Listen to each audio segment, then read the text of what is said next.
Welcome back to Hardball. The White House issued a strong statement today against Iran, saying it was putting the country, we're putting that country on notice. National Security Advisor Michael Flynn said it was in response to recent provocative actions, including a ballistic missile test by Iran and an attack against a Saudi ship by a militant group supported by Iran. According to Flynn, Iran's behavior is, quote, destabilizing the Middle East. In these and other similar activities, Iran continues to threaten U.S. friends and allies in the region. The Obama administration failed to respond adequately to Tehran's malign actions, including weapons transfers, support for terrorism, and other violations of international norms. The Trump administration condemns such actions by Iran that undermine security, prosperity, and stability throughout and beyond the Middle East, and which places American lives at risk. President Trump has severely criticized the various agreements reached between Iran and the Obama administration, as well as the United Nations, as being weak and ineffective. Instead of being thankful to the United States in these agreements, Iran is now feeling emboldened. As of today, we are officially putting Iran on notice. Well, here's how the Deputy National Security Advisor to former President Obama responded to that statement. Ben Rhodes tweeted, "Agreement wasn't meant to make Iran thankful to the United States. It was intended to peacefully roll back Iran's nuclear program," which it did. Well, late today, national security officials told reporters Flynn's message was aimed at getting Iran's attention.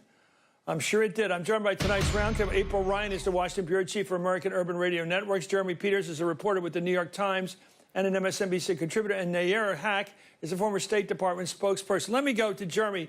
Jeremy, tell me about this story, because it looks, I don't like the word ultimatum, and I don't like the word, whatever that phrase is, put on notice. What does put on notice mean? Is that got a DEFCON kind of aspect to it? That's precisely the problem, Chris, is that on notice is not a policy, and this administration has struggled to articulate what exactly its Iran policy is, other than, as Mike Flynn seemed to suggest, that it was going to take a more bellicose line in terms of its rhetoric than the Obama administration did. So I think you have two things going on here. You have the Trump administration responding practically to Iran firing a missile, which it needs to respond to, but then politically they are saying, look, we're not like those squishes in the Obama administration. We're going to stand up to you guys. The problem is they're not. How are they going to follow through? And no one knows that yet. And I don't think anyone inside the Trump administration knows the answer to that question either. Nayyera, do you know whether this is within the bounds of our agreement with Iran on nuclear weapons? I understood today in the reporting that they're not supposed to be firing missiles capable of delivering a nuclear weapon. Well, it doesn't seem that the word on the street at the Pentagon is that they were not concerned when this happened on Sunday, beyond this being a normal saber-rattling type of event. I mean, this is something that, in response to the visa ban, in which Iran was directly targeted for not you had Iran feeling that they needed to flex their muscles a little bit because they'd received an insult on the world stage. The challenge now we have is that nobody really in the military or diplomatic complex seems to understand what this means. So they're being put on notice, which sounds like we're drawing a red line, but there is no war plan to back up a red line like that. And so you have politics driving, and personality are now driving the foreign policy of our country, and the people who actually have to execute it have no idea what they're supposed to be doing. April, you and I see eye to eye on a lot of this stuff, and I'm thinking, one of the attractive things about Trump, I know you didn't like the whole picture, obviously, but was that he was going to not take us into stupid wars like Iraq, and the war in Iraq, which cost the lives of 100,000 people over there and here.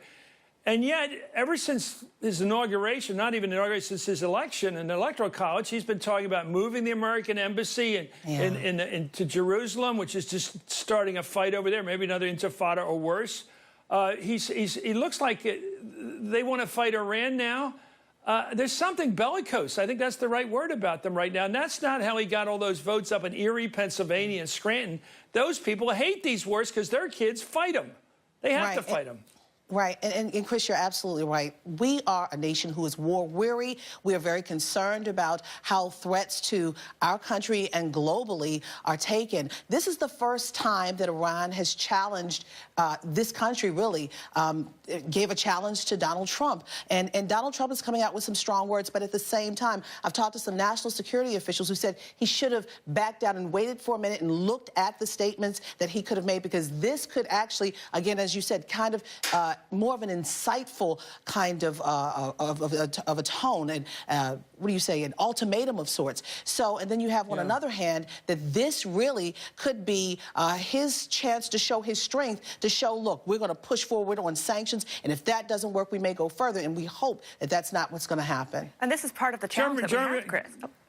This is part of the challenge that we're seeing, is that everybody worried about in the election that Trump and the people around him are very feisty and emotional, and this is a very emotional reaction to what could potentially be a nuclear situation, when really you want to have somebody who is thinking in a calm, cool, collected way. And to see a former general, somebody who understands how the military works, to come out and take such strident position should be very concerning for the American public that certainly does not want to see U.S. ground troops embroiled in another war in the Middle East. Words matter. Most definitely, words matter.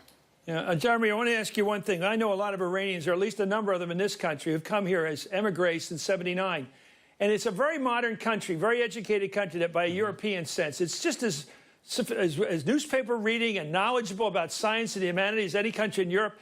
And yet, by putting that ban on travel from that country, we're basically saying to the Iranian people, not the mullahs, we're telling the people to go away.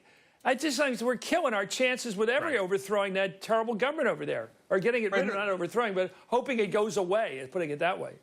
Well, and this is not lost on President Rouhani, Chris. He came out on Sunday and said Trump, he basically challenged Trump. He said Trump is a president who's out of his depth. He's never been in politics or the world arena before, and he's making these rash decisions and not really thinking through what the consequences are. So you have a real tension point there that I think nobody really knows how it will be resolved. Okay, this is dummy stuff. Anyway, the roundtable's sticking with us, and up next, these things will tell me something I don't know. Be right back.